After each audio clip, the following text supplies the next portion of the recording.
Boa noite, pessoal. Muito bom vê-los todos aqui. Vamos para mais um dia, mais um estudo, né? Hoje do documento 189.4, que vai falar sobre a tumba vazia de Jesus, né? Quando Maria Madalena e as outras mulheres encontram a tumba vazia. Mas antes, vamos fazer uma oraçãozinha. Pai universal, fonte de amor e de verdade, ajuda-nos a despertar a fé viva em nossos corações, a fé que confia, serve e ilumina. Que todos os mortais sintam o chamado do ajustador do pensamento, ouvindo sua voz suave que nos conduz à tua vontade. Que o Espírito da Verdade, enviado por Jesus, ilumine nossas mentes e fortaleça nossa esperança, para que sejamos construtores do teu reino na terra. E que o Espírito Santo nos envolva com ternura, unindo-nos em amor, paz e fraternidade. Pai, faz de nós instrumentos da tua luz, para que o mundo inteiro avance rumo à era de luz e vida. Amém. Amém. Que assim seja. Então vamos lá, pessoal, eu vou compartilhar. Eu vou avisar que o meu livro no meu computador, não sei o que aconteceu, ele ficou pequeno, não sei se vocês vão conseguir ler. Mas espera aí, vamos lá. Só um minuto.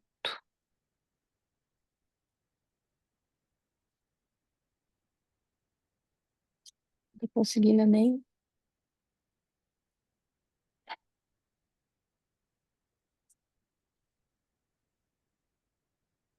Eu não sei o que eu fiz de errado, que meu livro aqui desapareceu. E aí eu baixei outro e eu não estou conseguindo. Não dá para tentar pelo site? Acho que. Peraí, vamos ver. Só não sei. Vocês conseguem ler? Ou está Sim, muito pequeno? Consegue? não, tá bem. Uhum. Tem alguém que quer começar lendo? Posso ler? Então pode, Egli, obrigada. 4. A descoberta da tumba vazia. Neste domingo de madrugada, tendo em vista que nos aproximávamos da hora da ressurreição de Jesus, deve ser lembrado que os 10 apóstolos encontraram-se hospedados na casa de Elias e de Maria Marcos, onde dormiam na sala de cima, descansando nos mesmos leitos em que se reclinaram quando da última ceia com o seu mestre. Nesse domingo pela manhã, estavam todos reunidos lá, exceto Tomé. Tendo estado com eles por uns poucos minutos, quando se uniram no sábado até a tarde da noite. Era demais para Tomé ver os apóstolos e, mais ainda, suportar o pensamento do que tinha acontecido a Jesus. Ele deu uma olhada nos seus companheiros e, imediatamente, deixou a sala, indo para a casa de Simão, em Betfagé, onde contava poder afundar-se no abismo da própria tristeza a sós. Todos os apóstolos sofriam, nem tanto pela dúvida e desespero, quanto pelo temor, a pena e a vergonha. Na casa de Nicodemos, reuniram-se com Davi Zebedeu e José Arimateia, entre 12 a 15 dos discípulos de Jesus, dos mais proeminentes de Jerusalém. Na casa de José de Arimateia, achava-se entre 15 e 20 das principais mulheres crentes. E essas mulheres encontravam-se na casa de José, sozinhas, e como haviam estado juntas durante as horas do dia de sábado e na noite seguinte, permaneciam sem saber o da guarda militar de vigia do sepulcro, e tampouco sabiam que uma segunda pedra havia sido rolada na frente da tumba, nem que ambas as pedras tinham sido colocadas sob o selo de Pilatos. Um pouco, um pouco antes das 3 horas, neste domingo de manhã, quando os primeiros sinais do dia começaram a surgir no lado leste, 5 daquelas mulheres partiram para a tumba de Jesus. Elas haviam preparado uma boa quantidade de loções balsâmicas especiais e levavam consigo muitas bandagens de linho. O seu propósito era preparar melhor o corpo de Jesus, com os ungüentos fúnebres, envolvendo-o cuidadosamente com as novas bandagens. As mulheres que saíram para a missão de ungir o corpo de Jesus foram as seguintes: Maria Madalena, Maria, a mãe dos gêmeos Alfeus, Salomé, a mãe dos irmãos Zebedeus, acho que é Alfeus, né? Bom, mas Zebedeus, Salomé, a mãe dos irmãos Zebedeus, Joana, a mulher de Cusá, e Susana, a filha de Enzra de Alexandria. Eram cerca de 3h30 quando as 5 mulheres, carregadas com os seus ungüentos, chegaram diante da tumba vazia. Enquanto passavam pelo portão de Damasco, elas encontraram inúmeros soldados correndo para a cidade, relativamente tomados de pânico, e isso as levou a parar por uns poucos minutos, mas, vendo que nada mais acontecia, retornaram à sua caminhada. E especialmente surpresas ficaram ao ver a pedra rolada para fora da entrada do sepulcro, pois quando estavam vindo entre si, chegaram até dizer: quem nos ajudará a rolar a pedra? Então, elas puseram a sua carga no chão e começaram a olhar umas para as outras, temerosas e em grande espanto. Enquanto estavam ali de pé, atônitas, tremendo de medo, Maria Madalena aventurou-se a contornar a pedra menor e ousou entrar no sepulcro aberto. Essa tumba de José ficava no seu jardim, nas colinas do lado leste da estrada, e também dava face para o lado leste. A essa hora, apenas a luz da madrugada de um novo dia permitiu a Maria ver o local onde o corpo do mestre havia sido colocado e discernir que ele não estava ali, não estava mais ali. No recesso da pedra onde haviam deitado Jesus, Maria viu apenas o pano dobrado, em que a sua cabeça estivera repousando e todas as bandagens com as quais haviam sido envoltos, intactas e dispostas sobre a pedra, tal qual estiveram antes de as hostes celestes haverem levado o corpo. O lençol que o cobria encontrava-se aos pés do nicho fúnebre. Depois de permanecer na entrada da tumba por uns poucos momentos, ela não havia visto nada claramente, tão logo entrara na tumba. Maria viu que o corpo de Jesus não se encontrava lá e que no seu lugar estavam apenas alguns tecidos fúnebres, e ela soltou um grito de alarme e angústia. Todas as mulheres ficaram extremamente nervosas. Tinham estado nos seus limites de tensão desde que encontraram os soldados em pânico na entrada da cidade. E quando Maria soltou o grito de angústia, Elas ficaram aterrorizadas e saíram dali mais do que depressa. E não pararam até que tivessem percorrido todo o caminho até o portão de Damasco. Nesse momento, Joana deu por si de que elas tinham abandonado Maria e reuniu as suas companheiras para voltarem ao sepulcro. À medida que se aproximaram do sepulcro, a amedrontada Madalena, que ainda mais atemorizada ficara quando não encontrou as suas irmãs esperando por ela, ao sair da tumba. Agora corria para elas, exclamando agitadamente: Ele não está lá, levaram-no embora. E ela as conduziu de volta ao sepulcro, e todas entraram e viram que estava vazio. Todas as 5 mulheres, então, se sentaram na pedra próxima da entrada para conversarem sobre a situação. Ainda não lhes havia ocorrido que Jesus havia ressuscitado. Haviam permanecido sozinhas e isoladas todo o sábado, e então conjecturaram que o corpo pudesse haver sido removido para um outro local de descanso.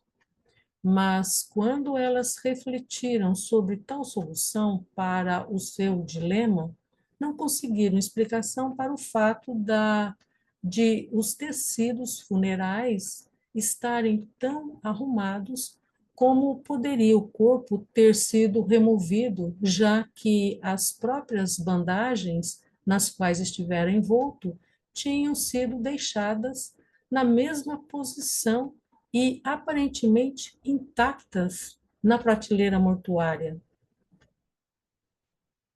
Enquanto essas mulheres estavam sentadas ali, durante aqueles momentos da madrugada desse novo dia, elas viram a um canto um vulto estranho, calado e imóvel. Por um momento, ficaram de novo amedrontadas. Mas Maria Madalena, correndo até lá e dirigindo-se a ele como se fosse o jardineiro, disse: Para onde tu levaste o mestre? Onde o puseram? Dize-nos, para que possamos ir buscá-lo. Quando o estranho não respondeu a Maria, ela começou a chorar. Então Jesus falou a elas, dizendo: A quem procurais? Maria disse: Procuramos por Jesus, que foi colocado para descansar na tumba de José. Mas ele se foi. Sabes para onde o levaram? Então Jesus disse: E esse Jesus não vos disse, na Galileia mesmo, que morreria, mas que se levantaria novamente? Essas palavras assombraram as mulheres, mas o mestre estava tão mudado que elas ainda não o reconheceram de costas que estava para a escassa luz. E enquanto elas pesavam as suas palavras, ele dirigiu-se a Madalena com uma voz familiar, dizendo: Maria.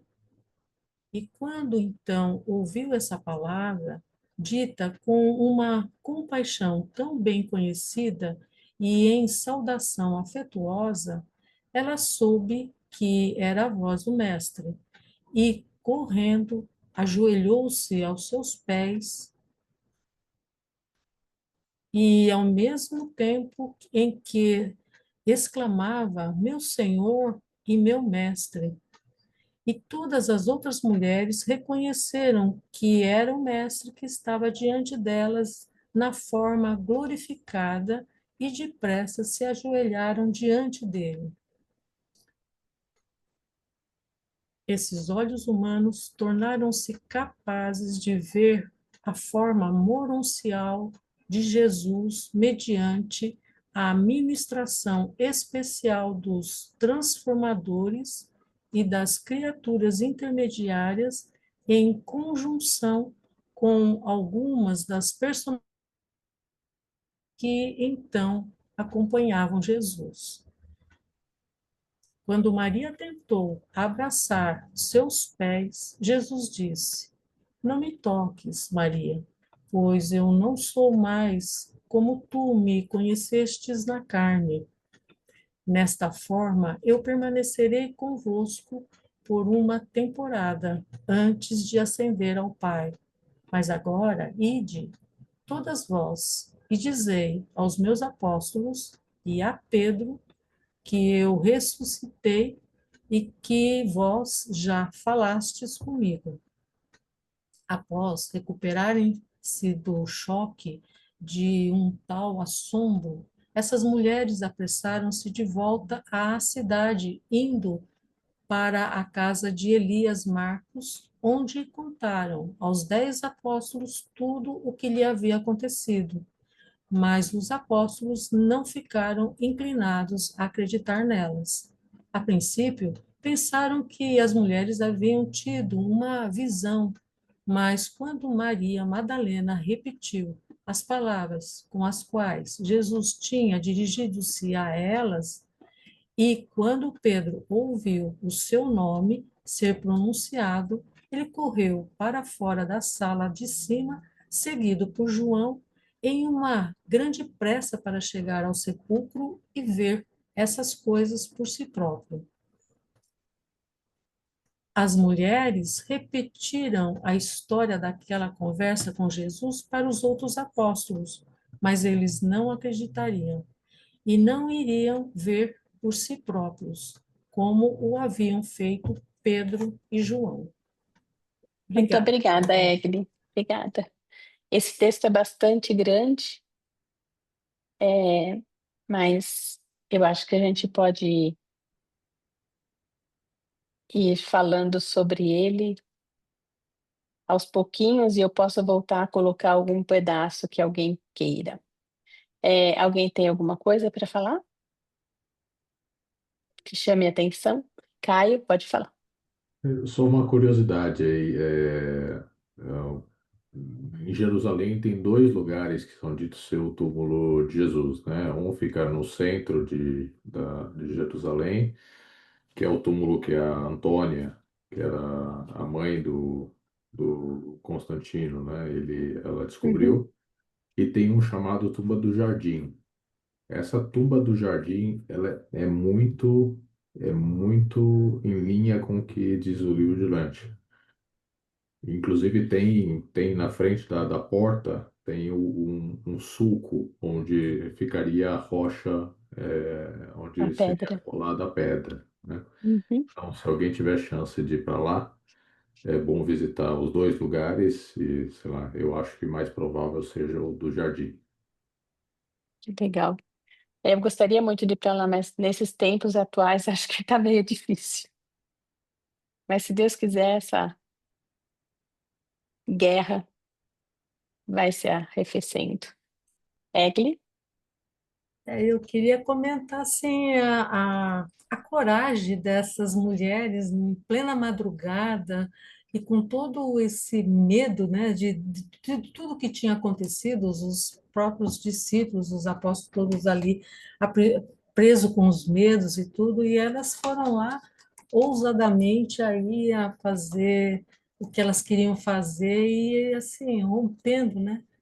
O medo Uhum. paralisante e a fé e a confiança do que reporta, né, dentro de nós e a experiência incrível que elas tiveram de encontrar o Jesus ali ressuscitado. Então isso é muito muito especial assim essa essa presença feminina, né, o poder feminino assim de estar ali enfrentando madrugadas e medos e tudo, e mesmo assim, os guardas correndo, Os guardas saíram correndo e elas enfrentaram. e elas mesmo assim foram em frente, e eu fiquei muito assim também impressionada, a Madalena, né? E ao mesmo tempo ela entra e ela fica assustada e depois vai falar lá com um homem que realmente não era, né, apropriado para as mulheres conversarem com um desconhecido na madrugada. Uhum. Então, acho que ela foi muito,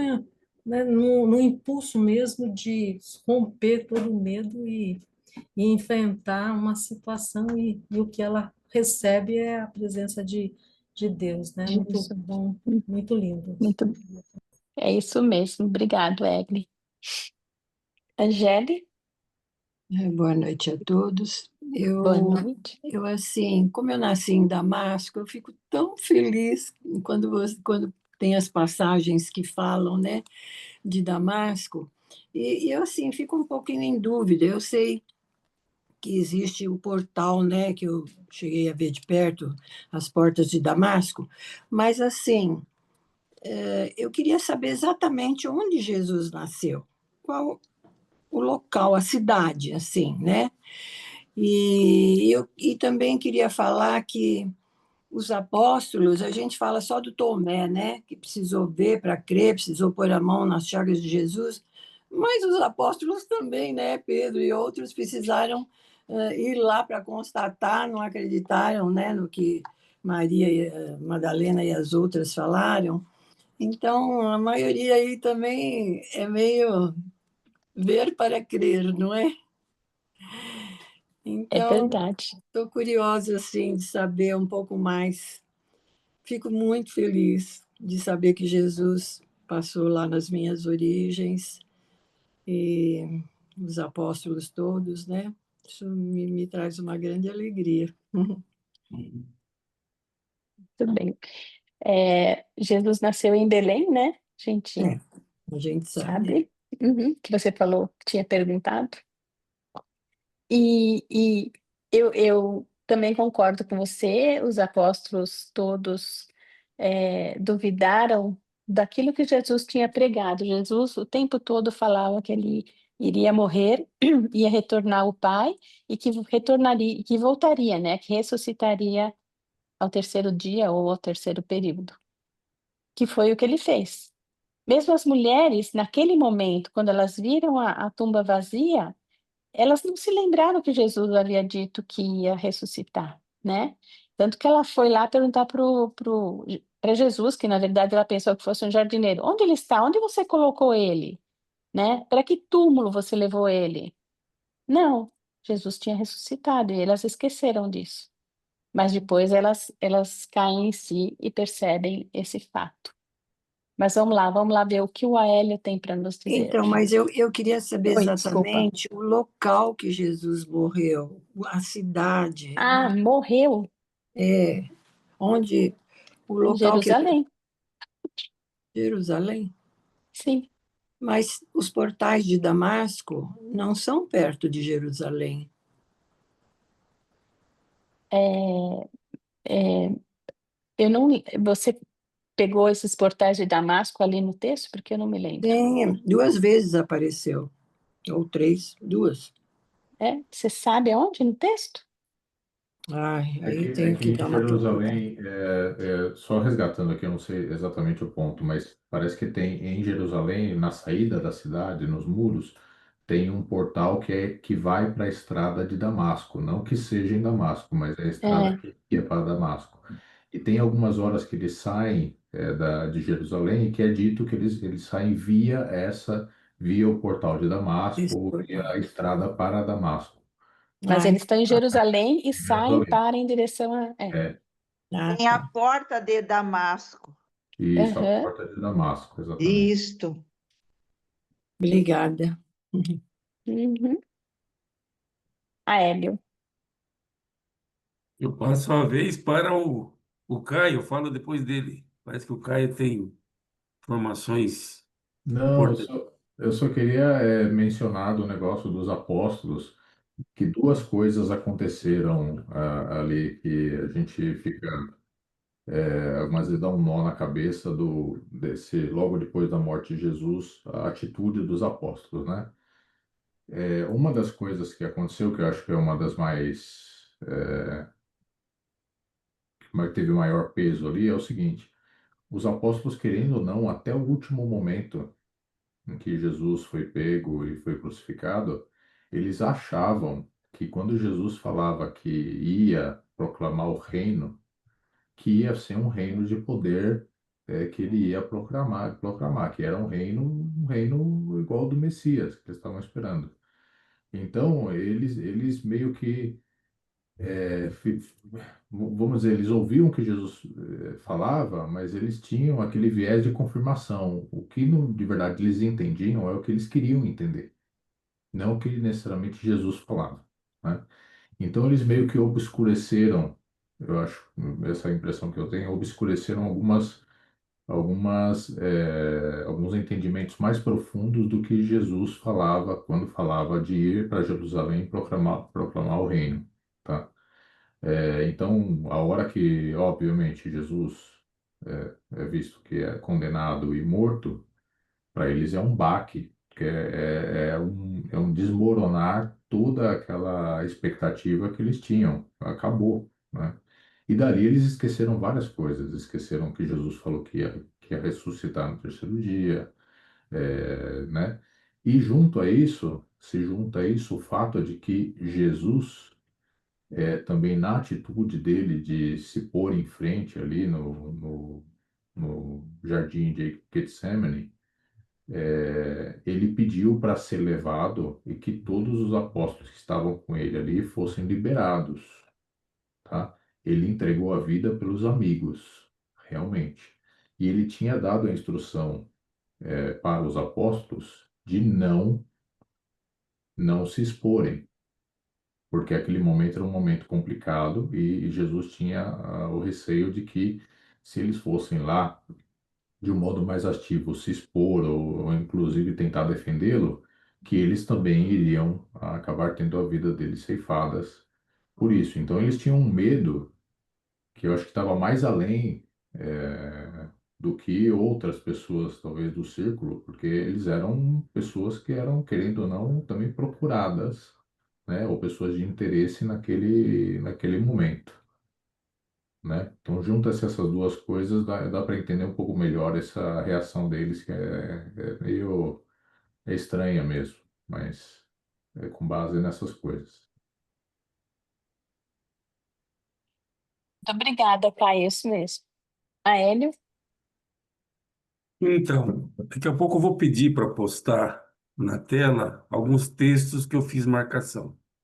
Mas antes eu queria destacar algumas coisas que já foi inclusive conversado aqui mesmo nesse grupo, que é sobre o fato de Jesus não ter sido reconhecido por pessoas muito próximas dele, tipo Maria Madalena e todas aquelas mulheres citadas.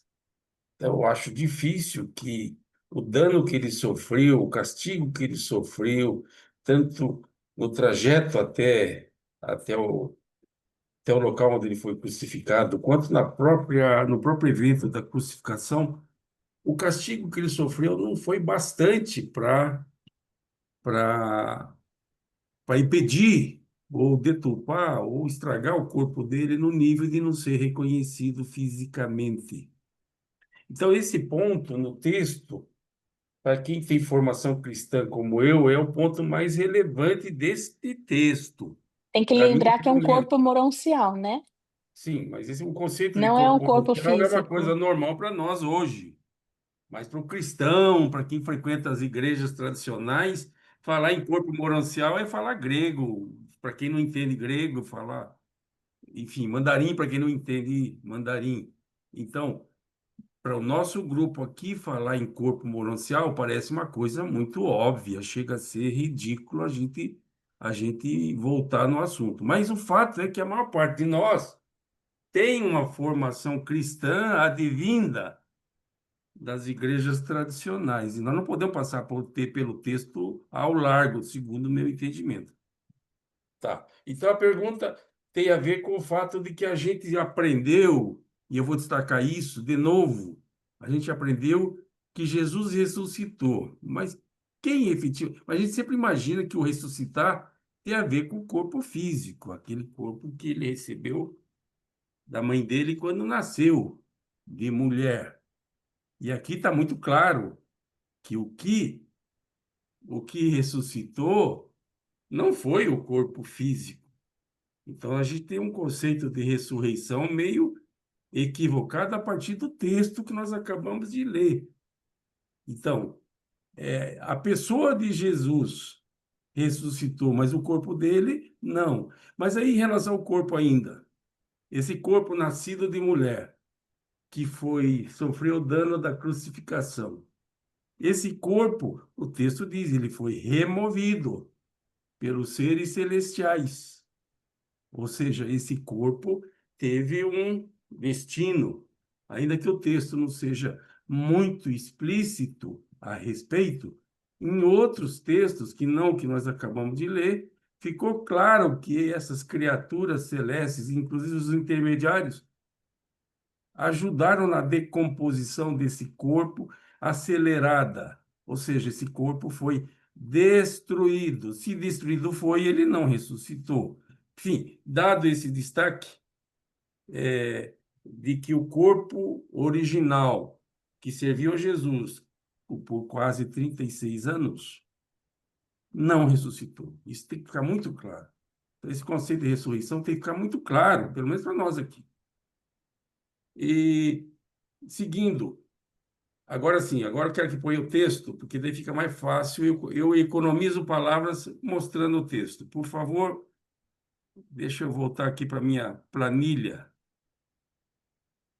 Vamos lá, por favor. O texto é muito longo, esse tópico, mas eu queria destacar o, vamos lá, o 9, o parágrafo 9, a última frase.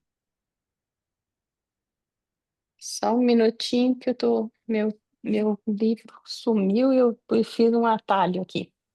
9, 184, 189, Nós estamos 49. no tópico 4, então vou citar só o parágrafo. Tudo tem Uhum, a ver com o tópico 4. O 9. pode falar. Quer Então, que eu tá lá, a fale ou última você? frase. Eu vou ler e comento no fim. Aham.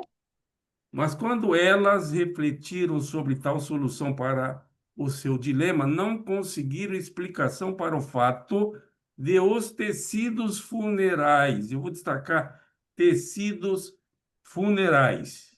ênfase no tecidos funerais estarem tão arrumados.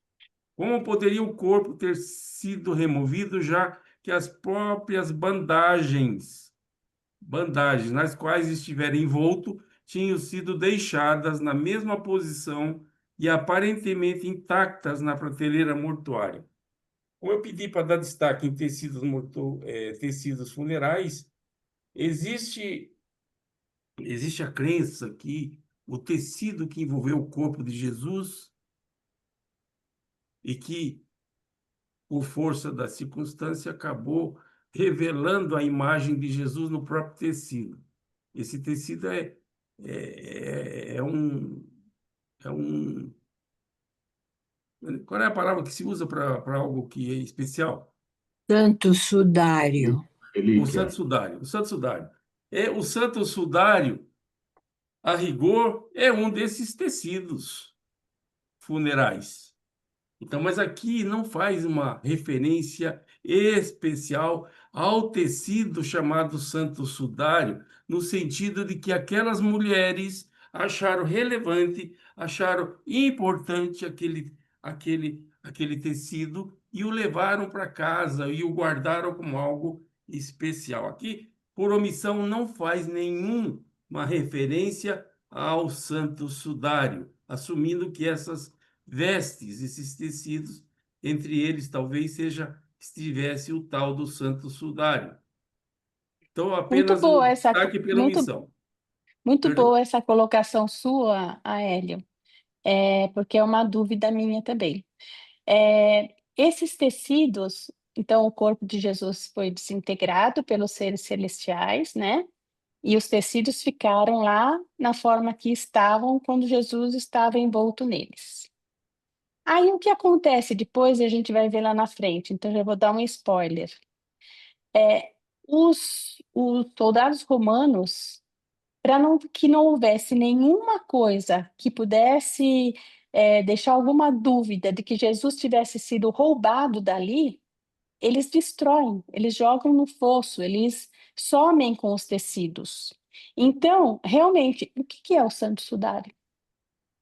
Porque se os soldados todos se desfizeram daqueles tecidos todos, né? Então, essa é uma dúvida minha também, que eu não sei Olha, eu não responder. tenho mais dúvida. Você não está querendo firmar a posição, mas não há dúvida nenhuma. Não, Você acabou de dizer que aqueles não, tecidos foram destruídos.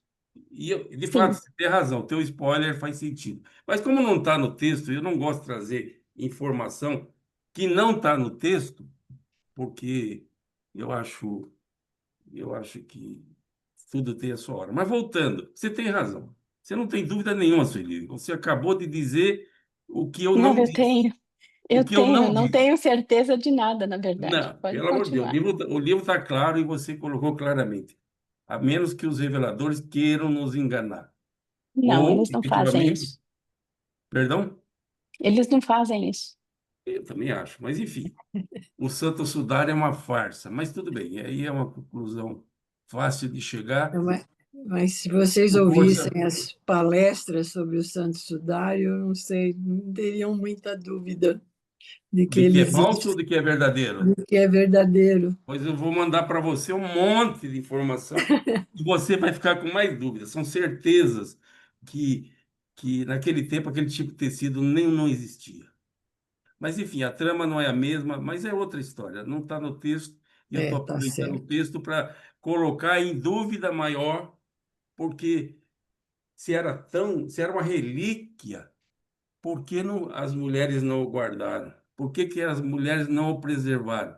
Por que essas mulheres perderam a posse desse tecido? Mas voltando, esse não é o tema, é apenas um destaque. Por favor, coloca o 11.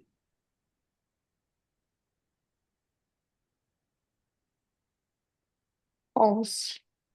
Vamos lá, eu vou ler a parte que me chamou a atenção. Esses olhos humanos, humanos daquelas mulheres, tornaram-se capazes de ver a forma moroncial de Jesus. Aí eu pergunto, escute, a forma moroncial é física ou é um holograma? Nós sabemos, por outros textos, eu não estou querendo colocar outros textos aqui, que a forma moroncial é diferente, é física, sim, física, diferente da forma que todos nós, do corpo que todos nós temos, mas é físico. Moroncial quer dizer, é físico, mas é um físico diferente, com a natureza, uma textura diferente, mas físico. Aí, a minha dúvida, por que, se é físico, precisaria que esses olhos fossem treinados para enxergar o que é físico? É apenas para não perder o mau costume de trazer dúvidas. Obrigado. Obrigada. Então, a gente sabe que uma trama moroncial é uma trama física e espiritual, é um meio caminho entre o físico e espiritual.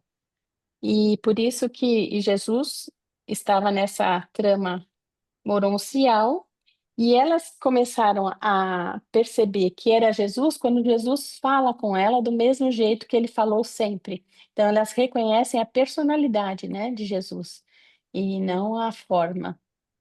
Mas então, vamos lá. Lilian? Então, acho que foi na semana passada que nós lemos a parte em que Jesus é retirado da tumba pelos, pelos seres pelos anjos, Celestiais. Uhum. pelos seres celestiais. Então, ele é retirado da tumba, para o corpo dele ser daí, ter aquele processo, né, que eles fariam para a dissolução do corpo. Então, eles tiraram Jesus e deixaram as bandagens lá, né? E essas bandagens eram as bandagens que cobriam o corpo, depois tinha uma outra que ia por cima, um lençol que ia por cima dessas Uhum. bandagens, e é esse lençol que vem a história do sudário, né? É por causa desse lençol. E depois tem o lençol que cobria a cabeça também, tinha um pano que cobria a cabeça. Mas, mas o que que acontece? Se eles tiraram o corpo de Jesus antes de fazer o processo de aceleração, então não passou pelo pano o processo, né? Que a gente desconfiava que esse processo, eu sempre achei que esse processo tinha sido feito dentro da tumba, e não foi feito, foi feito fora.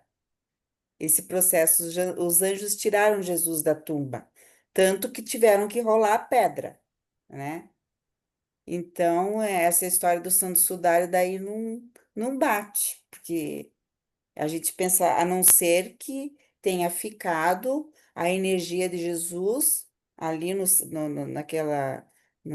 pano, né, antes de dele ser retirado da tumba. E o interessante é que eles dobraram os panos tudo certinho e colocaram ali, né, para mostrar que não tinha sido roubado, porque se fosse roubar, ia com a roupa e tudo, ia com as bandagens e tudo, né? Então, acho que para mostrar ali que eles não iam roubar. Interessante isso. Muito bem, Lilian. Eu estou tentando achar texto, mas então eu vou deixar o Caio falar e depois eu vou te Qual responder. texto, Sussu, que está tentando Eu ler? estou tentando esse texto que você falou, que ele foi retirado, na Ah, verdade, está no 189,2 fala o seguinte: o sepulcro de José estava vazio, não porque o corpo de Jesus haja se recuperado ou ressuscitado, mas porque as hostes celestes tiveram o seu pedido concedido, o pedido de dar a ele uma dissolução especial e única, um retorno ao pó, isso. sem a intervenção das demoras do tempo e sem a operação dos processos ordinários e visíveis de decadência mortal e decomposição material. Os restos mortais de Jesus passaram pelo mesmo processo natural de desintegração que os outros corpos, tarará, exceto pelo ponto de vista do tempo. Mas não era isso que eu queria. Então, é o 2,4, Sussu. É o dois Dois, quatro. quatro. É 139, o dois Dois, quatro. três, quatro. Enquanto eles se preparavam para remover o corpo de Jesus do sepulcro, antes de dispor dele de um modo preparatório, de modo a dar-lhe uma dissolução quase instantânea, condigna e de modo reverente, foi designado às criaturas secundárias de Urântia que rolassem as pedras, afastando-as da entrada da tumba. A maior dessas duas pedras era circular e imensa, muito semelhante a uma roda de moinho, que se movia num sulco marcado na rocha, de um modo tal que podia ser rolada para frente e para trás, a fim de abrir e fechar a tumba. Quando os guardas judeus vigilantes e os soldados romanos viram, sob a luz escassa da madrugada, a imensa pedra começar a rolar, saindo da entrada do sepulcro, aparentemente por si mesma, sem quaisquer meios visíveis a explicar esse fato, eles foram tomados pelo medo e pelo pânico e correram, abandonando depressa o local. Então, ali Ah, no ah, ah, ah. começo. É no começo ali que fala que eles tiveram que rolar a pedra para retirar o É, corpo. é verdade. Até eu tinha perguntado nos grupos por que tinha que rolar a pedra. Porque eles poderiam Uhum. ter feito o trabalho lá dentro mesmo. Por que Não, que os não, seres celestiais não podiam é, desintegrar o corpo de Jesus lá? é porque era o corpo material, né? Era o corpo material de Jesus, ele não ia passar pela pedra. Não, mas se fosse desintegrado dentro da tumba, ele Pois ia é, virar pó. verdade, eles poderiam ter Não feito isso. precisava Mas, rolar a pedra. é, Eu acho que mas foi eles, só para que as pessoas, que nós e os aham. discípulos, apóstolos todos soubessem que Jesus havia ressuscitado. Só por isso, porque não faz É, eu, sentido. não, eu já creio que, porque aqui diz assim, ó, antes de dispor dele de um modo preparatório, de modo a dar uma dissolução quase instantânea, condigna e de modo reverente. E eles acharam que eles fizeram isso, eles fizeram uma cerimônia, Sussu, para fazer isso, em um lugar especial, ó, Pode ser, mas não está escrito em condigna. lugar nenhum isso. Isso é uma coisa que a gente Não está né? escrito, Não mas está escrito. Mas eles levaram Jesus para um outro lugar. A gente não sabe Uhum, qual foi, né? uhum, Eles levaram o corpo de Jesus para um outro lugar. isso. Muito bem colocado. Caio? Obrigada. Vamos lá dos fatos aí, tá? O que o Coelho trouxe primeiro, questão do corpo, tá? Vida, tem vários entendimentos do que é vida. Se você fala que vida é o teu corpo e o teu corpo animado, realmente a ressurreição seria a volta do teu corpo. Mas você não é o seu corpo. Seu corpo é parte de você. Você é muito mais do que o seu corpo, né? Então, você voltar à vida, você precisa estar necessariamente no teu corpo. Você pode estar num corpo novo, que é o que Jesus fez, né? Outra coisa, é dito que o corpo moroncial de primeiro nível, que foi esse de ressuscitação, ele é muito parecido com o nosso. Fala em outro pedaço lá do livro, com a diferença de que não tem sangue circulando, nem tem órgãos sexuais, né? Mas, de fora isso, ele é muito parecido com o nosso e ele está levemente acima da linha de visão humana, tá? Vocês vão ver a parte de matéria lá, vocês vão ver que muitas vezes os níveis de realidade do universo são feitos com diferenças de velocidades das matérias-primas do universo. Então eles falam que, inclusive, a matéria que a gente está aqui é uma matéria muito desacelerada, né? Então imagina lá um elétron, por exemplo, ele tem uma frequência interna lá e você gira ele um pouco maior, mais rápido e pronto, você já não consegue ver. Tá? É igual você estar numa estrada, tem um carro, o carro passa devagar, você consegue ver o carro vai acelerando cada vez mais rápido, chega uma velocidade que o carro passa tão rápido que praticamente você não vê o carro. Se não fosse o vento e outras coisas, você não veria o carro, tá? Esse é o meu entendimento, é que essa matéria, ela é uma matéria, mas ela está num nível de frequência um pouquinho mais alto do que o que a gente consegue enxergar, e assim, para que as outras pessoas vissem, realmente precisava de ter gente fazendo modificação ali, né, para que fosse visível, tá? Eu posso dizer que ele é mais sutil também, ou não? Mas eu entendo que seria uma matéria mais sutil, talvez uma Uhum, matéria que para a gente parecesse mais como luz e energia, não parecesse isso, eu matéria. também acho.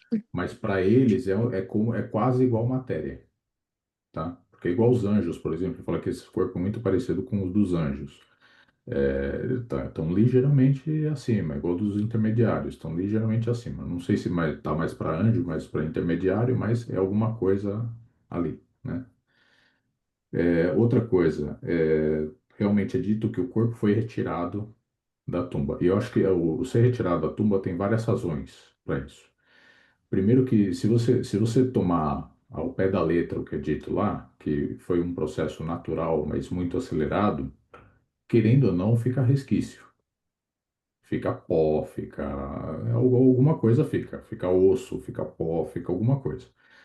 Se ficasse algum resquício ali na tumba, qualquer coisa poderia ser utilizada como relíquia ou algo para as pessoas se apegarem, né? Então acho que o melhor até o que foi feito foi isso mesmo, retira o corpo de lá para um lugar insuspeito, totalmente insuspeito, um lugar que também conseguissem fazer uma cerimônia melhor, uma cerimônia talvez num pedaço do jardim ali perto mesmo, e que se ficasse algum resquício, esse resquício simplesmente se desfaria ali no ambiente de uma maneira quase imperceptível. Acho que foi muito bem pensado, nesse quesito, tá? E o outro, com respeito ao Santo Sudário, assim, apesar de ser uma obra realmente magnífica, né, fica muitas dúvidas, porque sempre é um tema de clubinho. Tem o clubinho do pessoal que o Santo Sudário é um negócio de outro mundo, etc. E aí tem mil explicações do porquê ele é um negócio de outro mundo. Então, o pigmento dele só está nos primeiros milímetros do tecido lá de cada fio do linho, por exemplo. O linho tem trigo de mais ou menos 2.000 anos atrás, né? Resquício de trigo. Então, poxa, realmente deve ser, né? Mas vamos nos lembrar também que tem muitas obras católicas que são relíquias, que são obras magníficas, gente super estudada, tudo.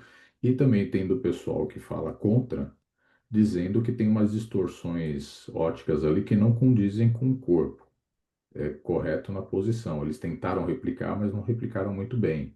Então, se você fizer um modelo 3D, não é necessariamente estar correto as proporções ali com altura e etc. Então, sim, eu tive lá no México, vi aquele tecido de Guadalupe que tem lá né, na Catedral de Guadalupe, que o pessoal fala que é milagroso, que é um tecido de malíssima qualidade, que tinha né, apareceu a imagem da Nossa Senhora, e que um tecido daquele não duraria os quantos anos que tem o tecido, e nem a tinta duraria os quantos anos que tem o tecido. Mas a Igreja Católica tinha um restaurador desse tecido, que ficou restaurando esse tecido por anos, né?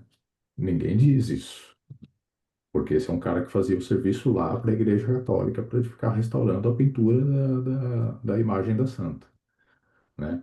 Então, sim, tem muita coisa escondida, infelizmente, nessas histórias e eu, sinceramente, acho que do jeito que foi feito para realmente cumprir. Imagina, na vida toda, Jesus não quis deixar nenhum resquício. A única coisa que ele quis deixar foi o ensinamento dele, o evangelho dele. Única coisa. E ele queria que o evangelho dele tivesse poder pelo conteúdo do evangelho dele, não pelas coisas que ele escreveu, pelas coisas que ele deixou, ou por qualquer outra coisa, né? Seria um erro crasso, chegar a fazer tudo perfeito na vida e de repente deixar algo para trás que pudesse ser utilizado como, né, relíquia para que as pessoas agora esquecessem todo o evangelho, que já fizeram isso em alguma medida, né, e ficassem cultuando algo, né? Então, eu sinceramente acho que não foi deixado e que talvez o que exista por aí são coisas fabricadas, assim como a gente fabrica muitas coisas para acreditar, né? E esquecer do que é realmente importante. Muito bom, Caio, muito obrigada. Concordo. Roberto?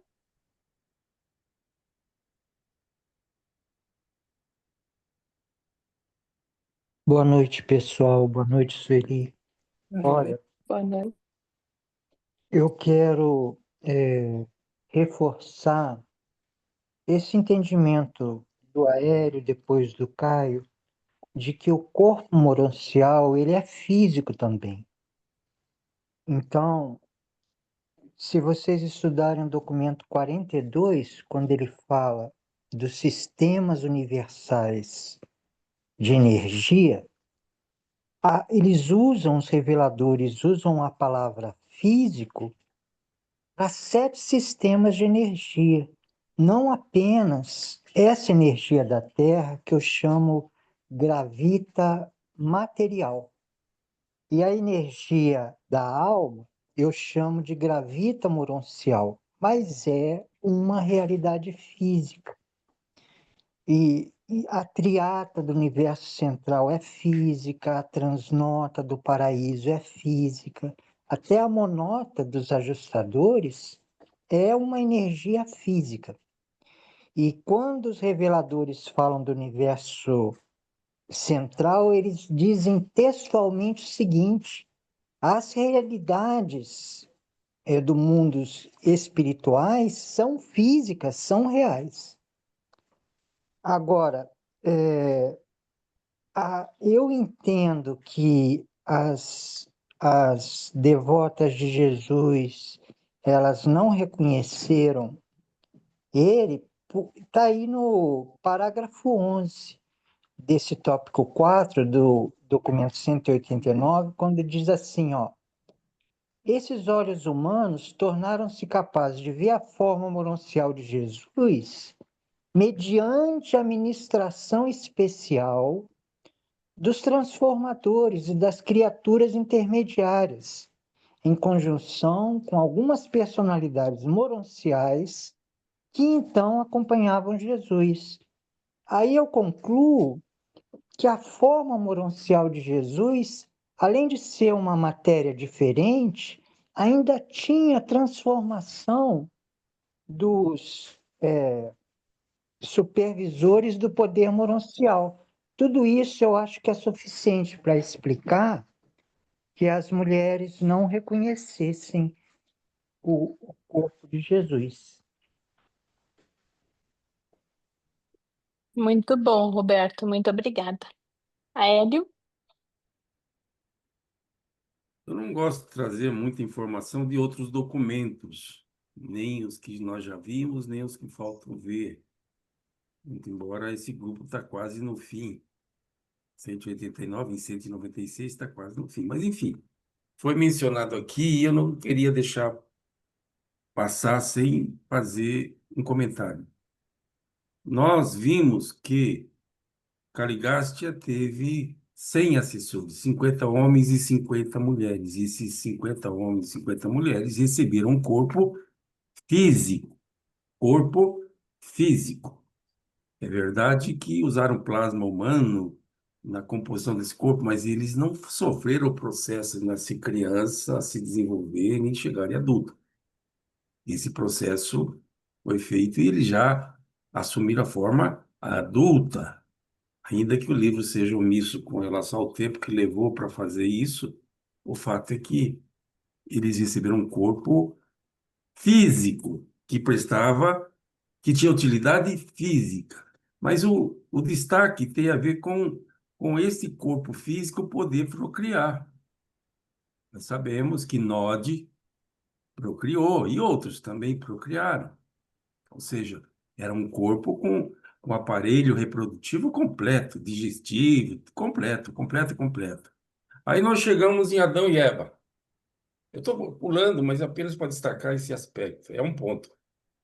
Adão e Eva igualmente receberam um corpo físico. E Adão e Eva não trouxeram seus corpos lá de cima, eles receberam um corpo aqui. Não nasceram de mulher, crianças e cresceram. Eles nasceram adultos. E esse corpo físico também tinha aparelho reprodutivo completo, digestivo e todo o resto, completo. No final eu dou o fechamento, só estou apenas colocando o destaque. Eles procriavam. E a ideia era essa mesmo, procriar para elevação biológica. Pois muito bem. Mas lá em cima, em Jerusalém, eles também tinham corpos físicos. E lá em cima eles também procriavam. Não eram os corpos que eles tinham aqui em Urântia, mas eles também procriavam. Ou seja, esse tipo de corpo, se a gente chamar de corpo moroncial, ou a gente cria uma categoria especial, o corpo nascido de mulher versus o corpo moroncial versus alguma coisa, né, nisso que o livro não é muito explícito. Mas, enfim, Adão e Eva tinham corpos físicos completos e eles acasalavam entre si. Aí nós temos uma outra experiência. Eu estou querendo conectar com o assunto Jesus, com o corpo moroncial, quer dizer, não estou divorciando, eu quero conectar.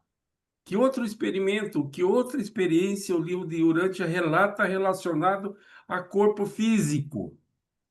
Eu sei que vocês sabem, eu só estou aqui provocando. Melquisedeque, Maquiventa Melquisedeque.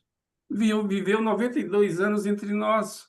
Quando ele chegou com corpo físico já maduro. Não tem referência se ele procriava ou não, mas enfim. Provavelmente ele não teve filhos, ele com certeza não teve filhos, mas enfim. Provavelmente ele tinha um aparelho reprodutivo completo. Se ele não procurou, é porque não quis. Mas, enfim, apenas para dizer que o corpo morancial necessariamente não vem isento da completude. Pelo menos eu não entendi assim. Eu já ouvi falar muito sobre isso aqui mesmo, ou em outros fóruns urantianos, mas está muito mais no nível da especulação do que propriamente da informação. Dito isso, agradeço a oportunidade. Obrigado. Obrigada, Hélio. Lilian? Então, eu fiquei com relação aos seres celestiais não deixarem nada na tumba, né? Se eles não quisessem deixar nada, eles não deixariam também os panos, as vestes mortuárias. Achei estranho eles deixarem as vestes mortuárias. Não sei se eles tinham essa preocupação de não deixar nada, né? E, e depois eu fiquei pensando também, porque, bom, o manto que Jesus foi sorteado, né? Então não era aquele manto. E- Então o tecido só podia ser o tecido que cobria Jesus, o do lençol, né? O provável, vamos dizer assim, o provável santo sudário, né? Que a gente não sabe se ele não tem tanto valor, porque que a igreja guarda, né? Guarda lá as 7 chaves, só é mostrado muito de vez em quando. E quanto ao manto, até o Caio falou sobre o manto de Guadalupe e disse uma coisa que eu não sabia, que eu não desconhecia, até fiquei que ele tinha sido restaurado, né? Eu nunca tinha ouvido falar, Caio, que ele tinha sido restaurado. Daí eu fiquei curiosa, eu fui correndo para IA, né? Fui correndo para o Google, fui correndo para IA. E lá diz que não foi restaurado, que ele nunca foi restaurado.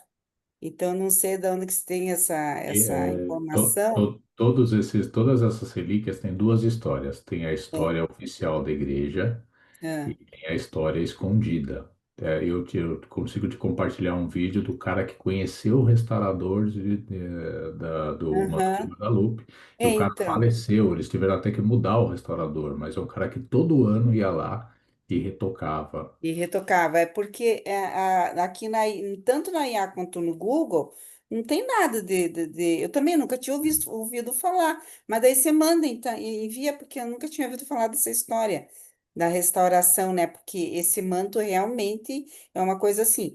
E hoje, coincidentemente, eu estava vendo sobre as relíquias que a igreja tem, né?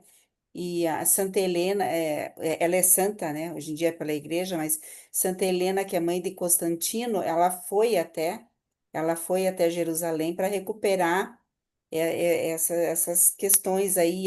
Diz ela que achou um pedaço da cruz e daí, e esse pedaço da cruz está espalhado por várias igrejas, principalmente lá da Itália, né? Não é daqui, da Itália. Mas então tem muita coisa que o pessoal dizia naquela época, né? Que era de Jesus e tal.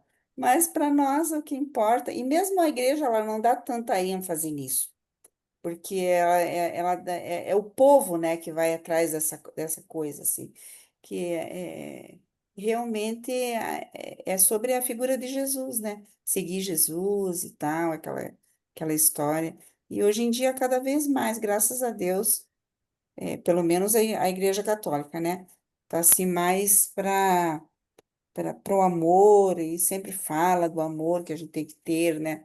Amor, perdão, então toca nessas coisas, que é aquilo que é a mensagem de Jesus, né? Fraternidade, o amor e tal. É isso. Obrigada, Lilian. Caio?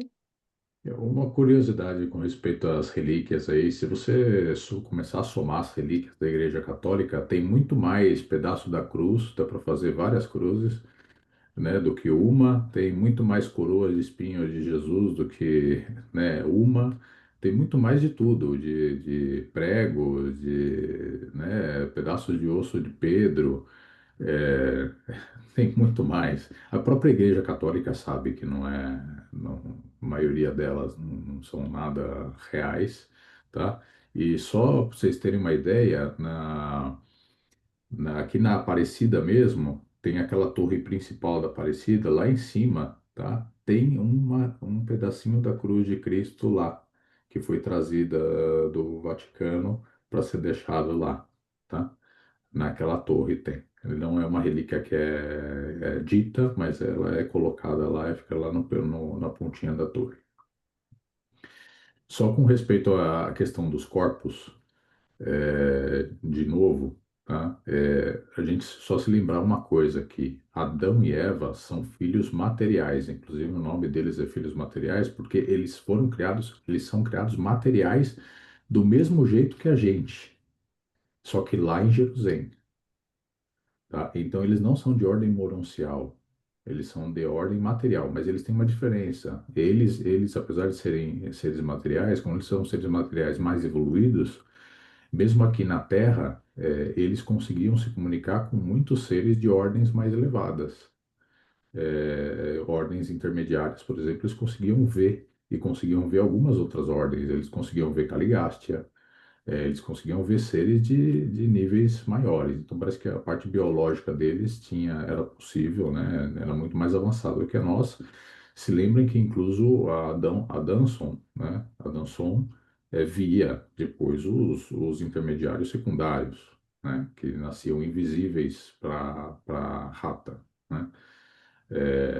Então, só se lembrando que, realmente, apesar de ter linha material, né?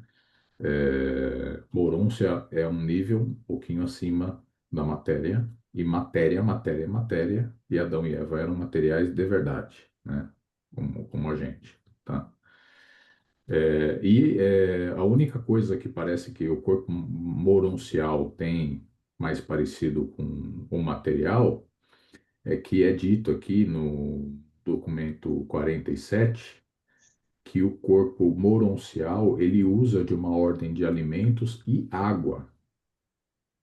E água, que eu entendo, é a mesma água que a gente usa, tá? Então, aí ele usa a água como fonte, né, de alimento e usa alimentos, não sei se são alimentos de ordem só material ou material hemoroncial, isso não fica claro, mas só diz que tem uma diferença, que esse corpo ele consome esses alimentos para energia e não tem resíduos, não deixa resíduos. A absorção é total, né, do alimento, tá? Então, realmente é uma coisa diferente. Talvez para a gente, realmente, o dia que a gente estiver lá vai ser tão material quanto isso, né, que a gente tem aqui hoje, mas para a gente é um nível acima do que a gente está. Obrigada, Caio. Angélica? Então, eu estive no museu lá da Armênia, que eles, segundo acham que a primeira igreja cristã em Itmiazim foi na Armênia, e no museu tem várias relíquias, mas, assim, uma que me impressionou bastante foi a espada que finalmente matou Jesus, né? E aí eles falam que essa espada tem réplica pelo mundo inteiro, em tudo quanto é igreja, né? Mas eles fizeram um estudo e viram que o metal realmente que está lá naquele museu é realmente o metal da época e que a única realmente verdadeira é a que está lá. Então, tem muita. E eu mandei no. Eu ando tão cansada que a memória anda falhando. Eu mandei na rádio de Urântia, eu acho que foi ontem, me passaram a taça que Jesus usou na Quinta-feira Santa. E que essa taça, o, o João Paulo, né, o Papa João Paulo, o Santo, ele usava essa taça em cerimônias assim muito importantes. Me parece que ele usou essa taça duas vezes. Então, tem muita relíquia. Eu acredito que algumas são verdadeiras, sim. Claro que a gente tem que ter o cuidado de realmente se aprofundar na pesquisa para ver se é, mas eu acho que tem muita coisa que é verdadeira. Obrigada, Angélica. Nada. Aélio? Então, Jesus não foi morto por espada. Não houve espada Não, no não, livro. não Não, pode não, ser que não perfeito. está no livro, né? Está no livro como ele foi morto. Está na Bíblia como ele foi morto. Não foi morto por espada. Mas, enfim, se aparecer uma espada nessa história, tá inventaram. Eu vou Mas, te enfim, contar. Encontraram Termina de o falar, eu vento te dele conto. com uma espada. Parece que É uma os lança. soldados Foi uma é lança. uma porção. lança, Pelo É lança. Longino. lança, é verdade, é Pelo lança. Longinos. Um soldado chamado Mas Longinos. era tipo uma espada. Não, uma Não tem lança. tipo. Lança é Lança Era lança, tipo espada é espada. espada. Aqui já estão criando muita, tem muita criatividade. Mas, enfim, esse é o primeiro ponto. O outro que você falou foi sobre espada, e o outro que você falou foi A sobre taça. taça, que eles chamam de Santo Graal. Esse Santo Graal já tem, nossa, já tem muita coisa, mas muita coisa a respeito de Santo Graal. A maioria pensa assim: como é que um povo, ou como é que um bando de pessoas pobres, naquelas circunstâncias, iam ter a taça de rico? Podia se imaginar uma taça simplória, simplesinha. O que tinha de É especial era o verdade. fato de ter sido usado por Jesus, por aquele grupo. E aí já apareceu taças assim monumentais, com metais nobres. Enfim, Né? Pedras tudo isso está preciosas.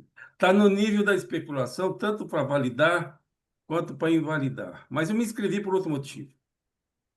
A Bíblia ensina que na rebelião de Lúcifer, ele e todo um terço de todos os anjos, toda a sua corte, foram mandados para a terra. Nós já sabemos que o livro de Urântia contraria tudo, muitas coisas da Bíblia, uma delas é esta. Mas, enfim, só para seguir a lógica. Uma parte desses anjos se encantou com a beleza das mulheres. Eles ficaram encantadíssimos. Eles acharam o máximo as mulheres. Nossa Senhora, eu até consigo entender. Eu também, se fosse anjo, ia ficar encantado. Mas, enfim.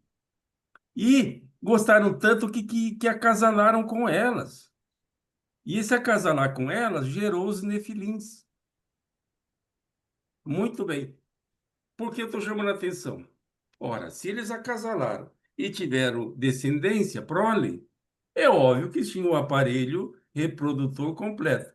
Mas apenas para complicar, não é para não é para esclarecer, eu só quero complicar. Obrigado. Você é bem-sucedido. Obrigada. Henrique,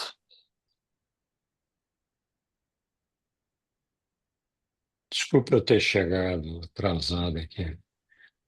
Então, Aélio, você complica mesmo. Às vezes você faz isso deliberadamente, a gente sabe disso, né? Mas podia arranjar umas complicações melhores. Eu queria falar um pouquinho lá do Adão e Eva. Eles são, de fato, como o Caio mencionou, filhos materiais vivendo em mundos moronciais. Quando eles vieram para a Terra, como eles são transportados por serafins, eles tinham que ser desmaterializados lá. E quando chegaram aqui, passaram por um processo de rematerialização, incluindo uma rematerialização mais próxima daquilo que poderia se prestar à melhoria do nosso DNA aqui, que o deles já é perfeito. Então, assim, a rematerialização deles aqui não foi exatamente igual àquela que eles têm lá no mundo moroncial, que eles têm um mundo próprio deles lá. Eu também queria falar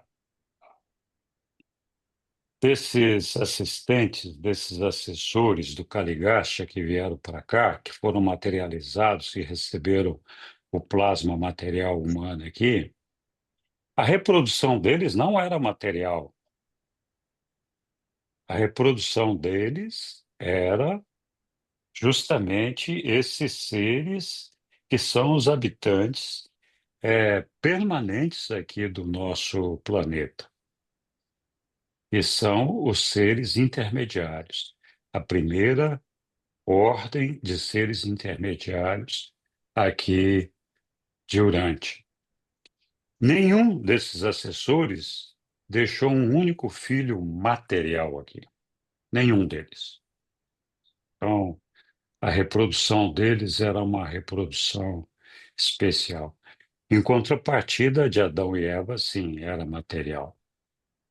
Então, eu não sei quanto de diferença isso faz nas nossas cabeças, mas é importante a gente entender que esses processos que não são inteiramente revelados no livro de Urante, não tem assim um detalhamento, não, agora faz isso, agora mistura pode pirlim-pim-pim com um saquinho de não sei o quê, com blá, blá, blá.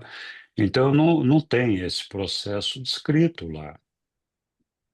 Mas é muito claro que os propósitos dessa materialização e dessa progênie, dessa coisa toda que aconteceu aqui, não tem nada a ver com o nosso corpo físico material, que é outra coisa que é completamente diferente daquilo que eles têm lá.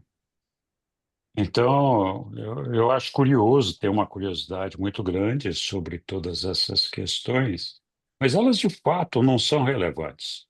São questões de menor importância.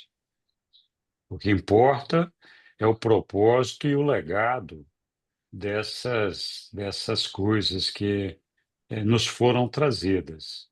E, né, os seres intermediários é um legado, é uma coisa importantíssima aqui para nós. Os filhos de Adão e Eva, o pouco de miscigenação que nós conseguimos aqui, isso é importante para a elevação biológica, embora eles tenham falhado no seu propósito, ainda assim alcançaram algum intento. Então, o corpo moroncial de Jesus, ele, o corpo moroncial não é passível de ser visto por um olho humano. Nenhum olho humano pode discernir uma coisa moroncial. Nenhum. Então precisa sim da ajuda desses seres organizadores da força, diretores de potência, para fazer com que a gente possa perceber isso. Eles atuam diretamente na nossa capacidade de perceber essa coisa.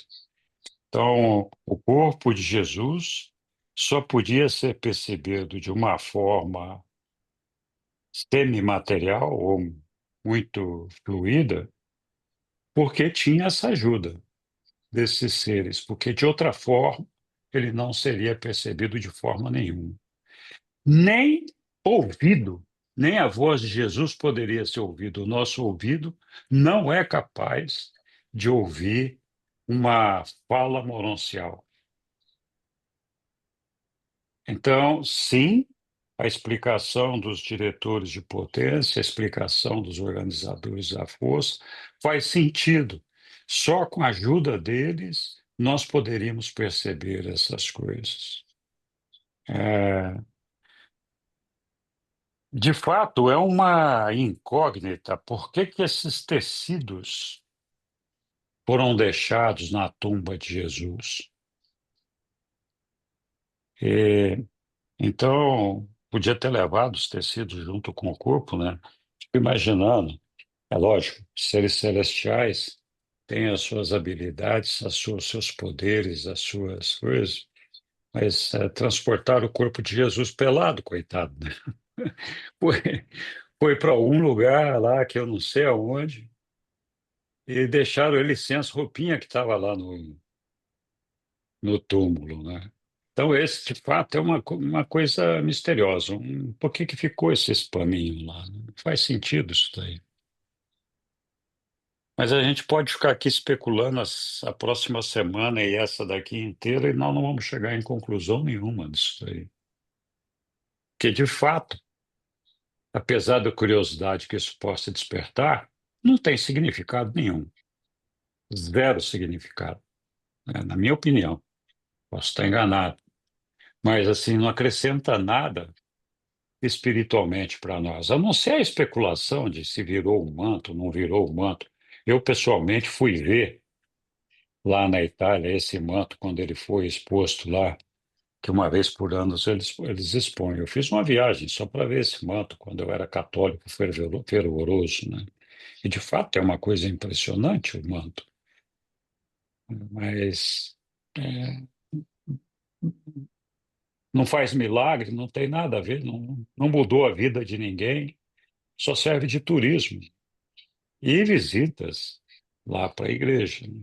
Assim como as demais relíquias, né? A gente, de fato, dá muita importância para elas, né? Eu já falei outro dia, eu tenho aqui a medalhinha com Jesus aqui no meu pescoço, e eu todo dia, volta e meia, estou beijando a medalhinha aqui de manhã, de noite e tal, porque eu não tenho Jesus aqui do meu lado para beijar, então eu faço um negócio simbólico aqui, mas isso não tem valor nenhum, não tem significado nenhum, a não ser a minha intenção, né?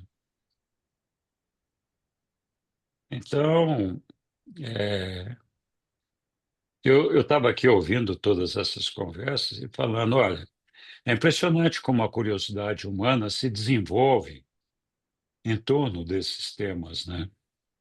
A gente, de fato, tem uma curiosidade muito grande por tudo isso daí. Mas, se a gente pensar bem, profundamente, pouco tem de ensinamento para nós nesses detalhes aí, a não ser o fato da gente estar conversando, discutindo e especulando a respeito deles e por isso mesmo estar pensando em Jesus e toda aquela coisa, né? Mas obrigado para todos vocês. Tá boa a discussão. Obrigada, Henrique. Lilian?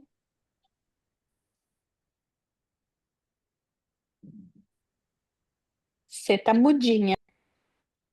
Mudinha da Silva. Ah, Jesus! Esqueci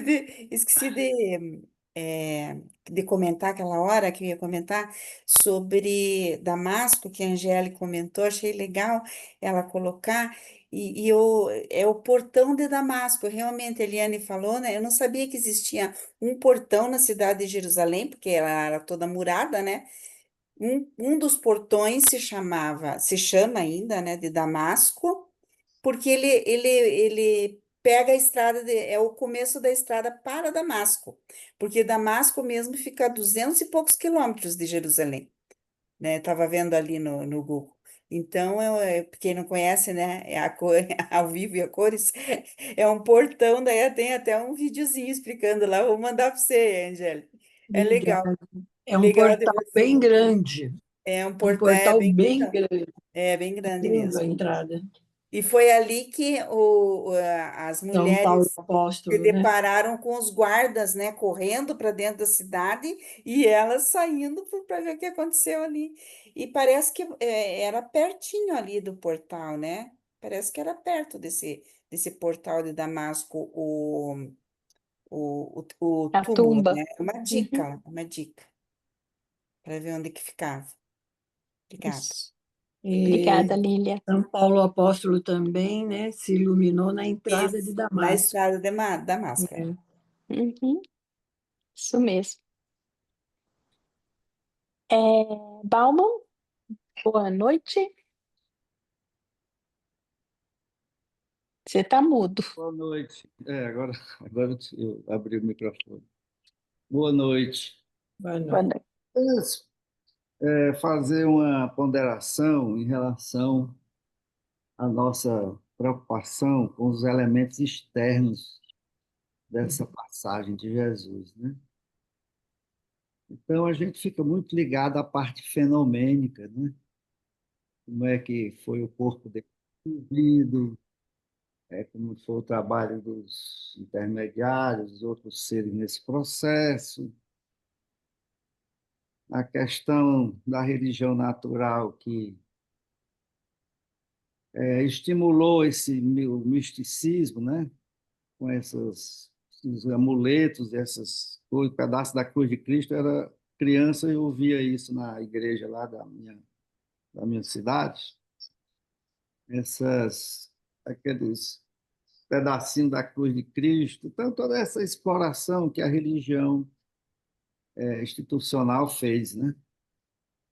Mas nós temos uma dificuldade imensa de compreender que Jesus está dentro de nós, cada um de vocês, de mim, de todas as pessoas. E foi esse o grande legado da passagem dele, foi disseminar,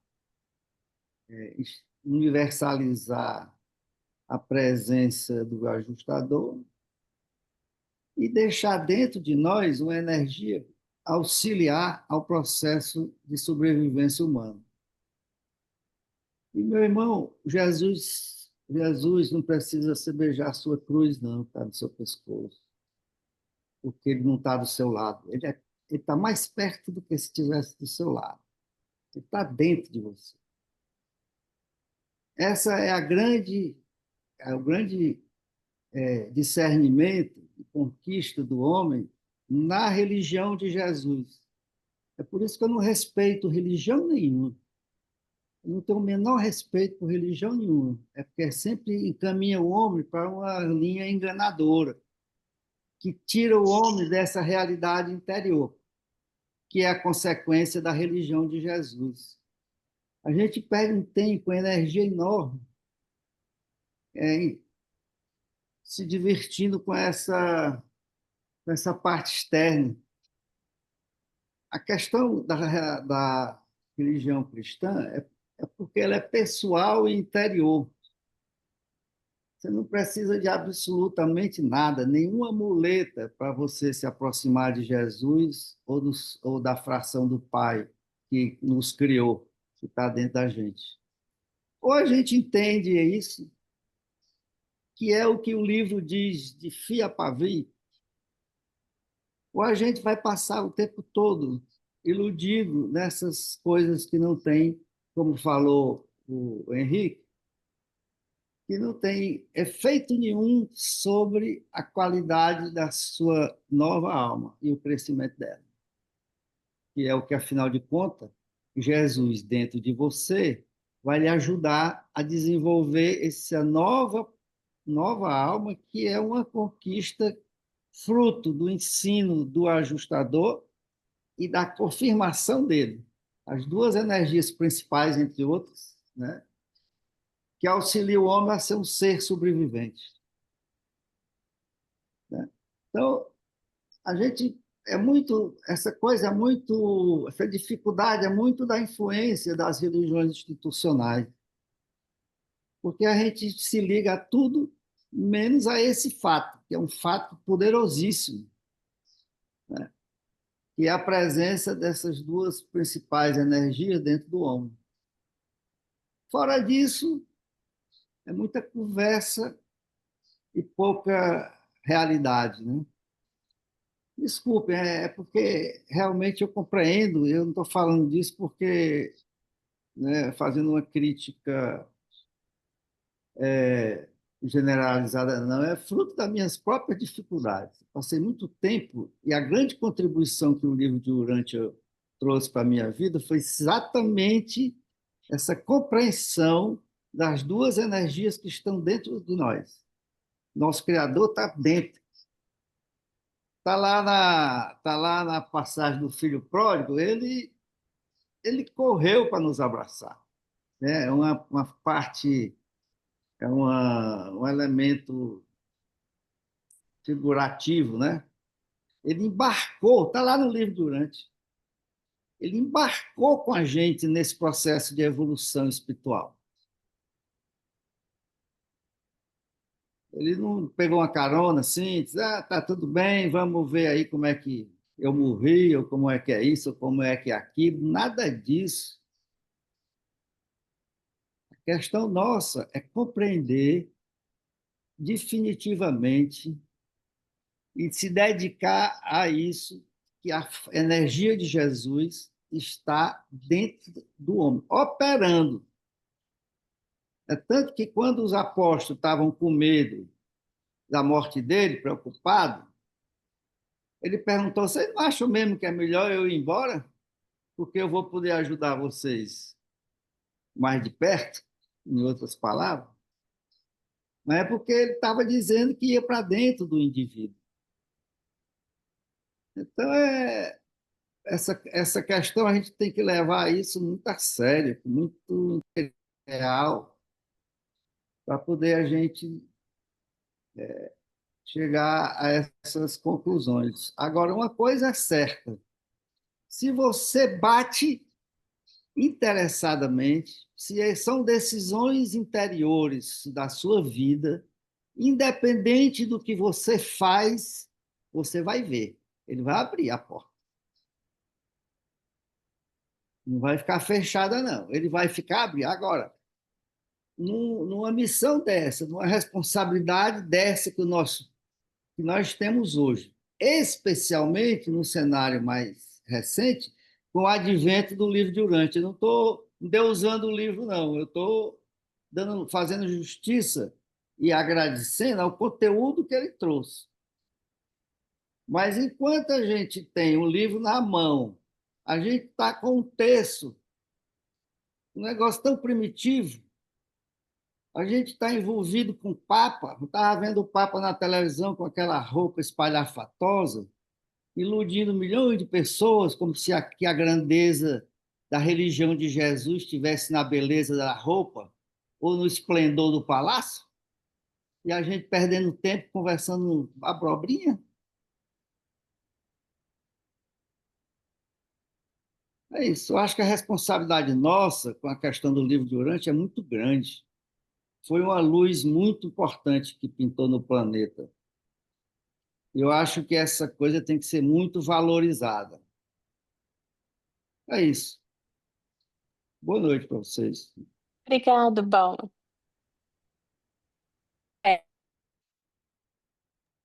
Aélio? Eu vou falar sem passar a palavra para a Angélica, porque eu já estou saindo da sala. Mas não queria deixar de sair antes de comentar a fala do Bauman. Eu confesso, Bauman, que eu aprecio muito esse tipo de fala que você nos trouxe hoje, porque é um conforto enorme, um conforto enorme. Focar no que de fato é importante. É um conforto enorme. No entanto, todavia, entretanto, isso desafia a minha compreensão a partir da leitura do livro de Urântia, que diz que nós temos uma dádiva que habita a nossa mente chamada ajustador do pensamento, e que essa dádiva provém do Pai da Trindade. Nós temos também no aprendizado do livro de Urântia que Jesus, quando partiu, disse: eu deixarei o Espírito da Verdade para confortá-los e para instruí-los. Mas ele não disse que esse Espírito da Verdade estaria a exemplo do ajustador do pensamento habitando a nossa mente. Ele diria que estaria à nossa disposição e, sim, poderia ser acessado por todos que assim o desejassem. De resto, nós aprendemos que devemos dirigir preces e orações ao Pai, a Deus. Jesus ensinou isso, inclusive. Inclusive ensinou que ele seria o intermediário, o portador dessas orações. Ele nos ajudaria a levar até o trono do Pai.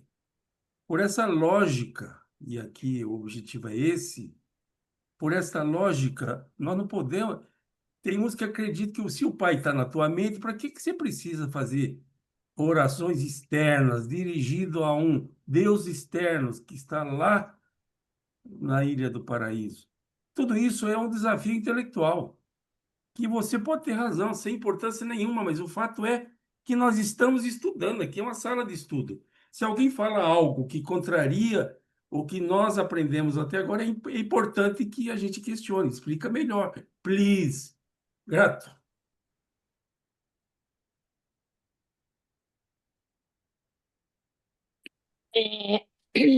Angélica, acho que depois, se você quiser falar, Bauman.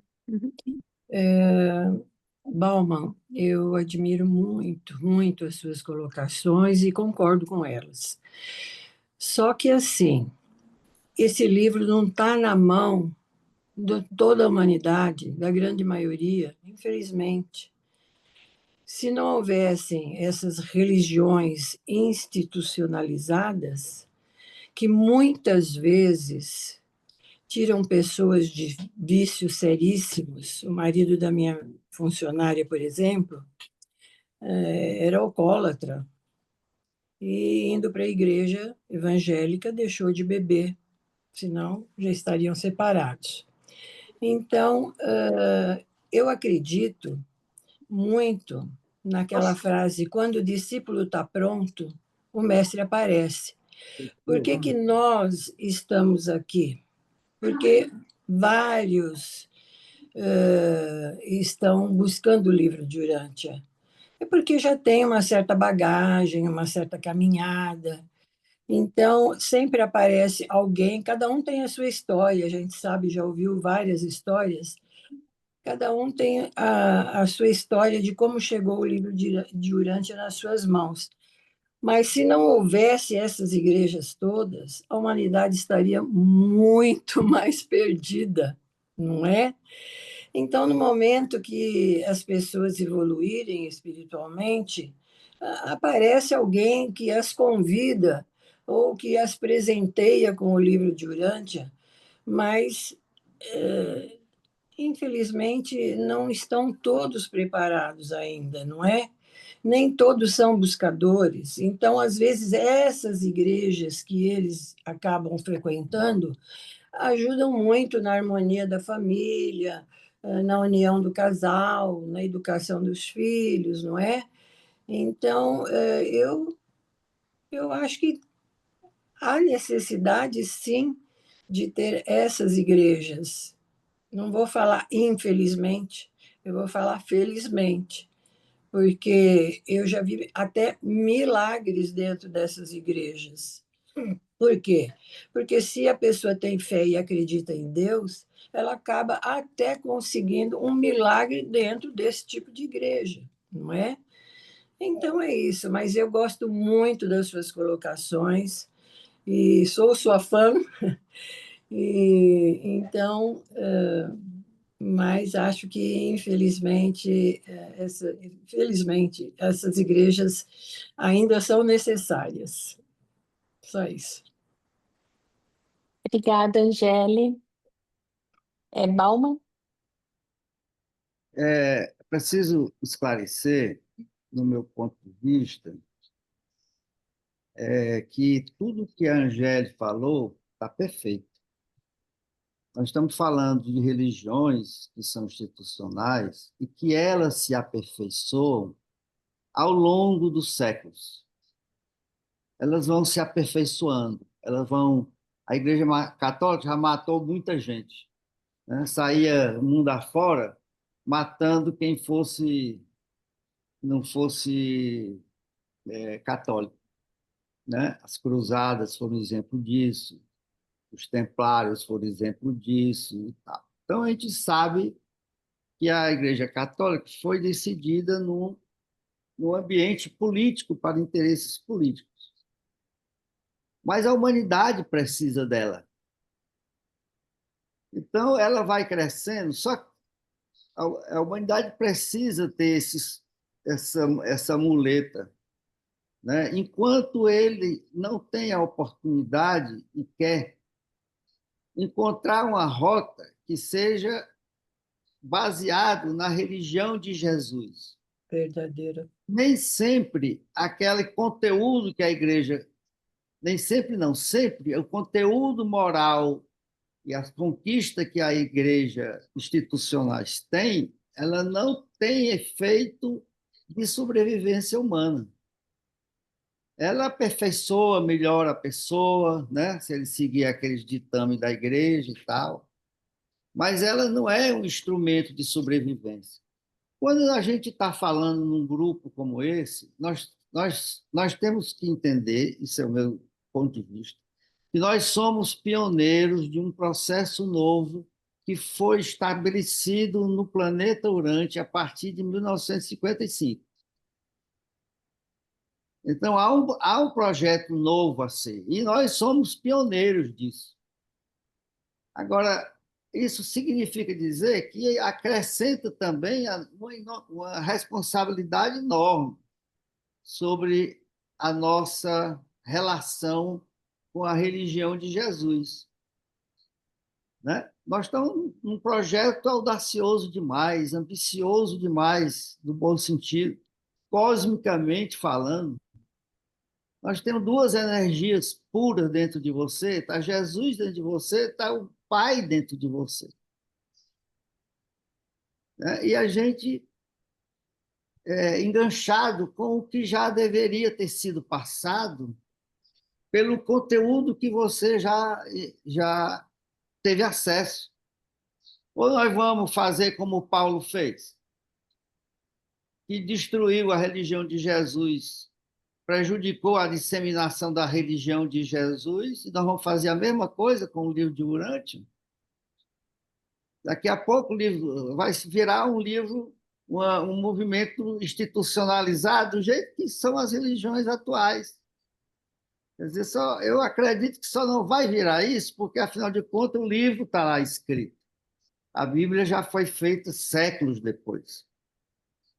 Então, os reveladores fizeram uma coisa que não tem nome, não estimula a vaidade de ninguém, né?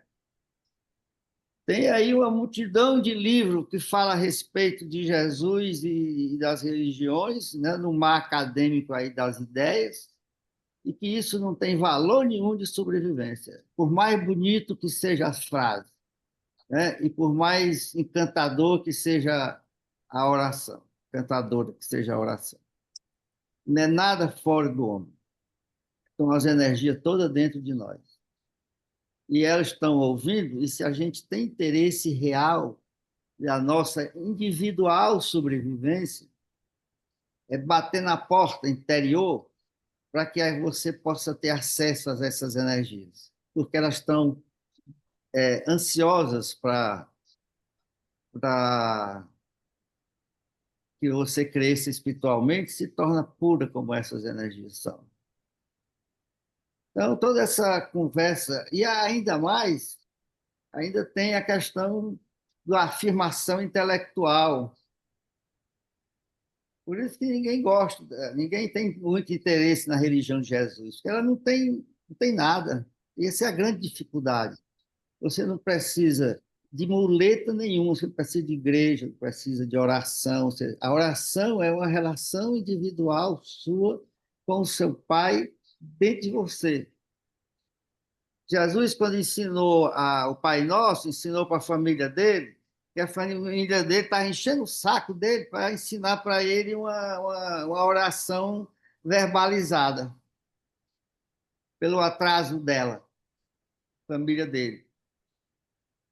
Ele escreveu de carvão na mesa da casa, na sala da casa. Então, a religião de Jesus é uma religião pessoal e interior. Não precisa de absolutamente nada fora de você. E essa é a mensagem do livro de Urântia, que devagarinho nós vamos distorcendo, né? Que ao longo dos séculos vai virar um conteúdo que vai ser muito bom, vai melhorar muitas pessoas, as pessoas vão ficar mais sensíveis, mais atenciosas e tal, mas a questão não é essa. A questão é desenvolver uma nova ser psicológico interior que não seja mais de fonte animal, de ancestralidade animal, nem de construção social humana, que seja um novo ser psicológico construído com o ensino do Pai dentro de você, que você vai perceber, e com a confirmação do trabalho de Jesus dentro de você. Acabou. O resto é a dificuldade nossa de entender isso. A gente começa a nossa reunião com oração. Entendeu? Mas eu estou falando isso porque eu sei que tem as nossas dificuldades profundas, porque a gente vive do exterior. É isso, pessoal. Desculpem aí.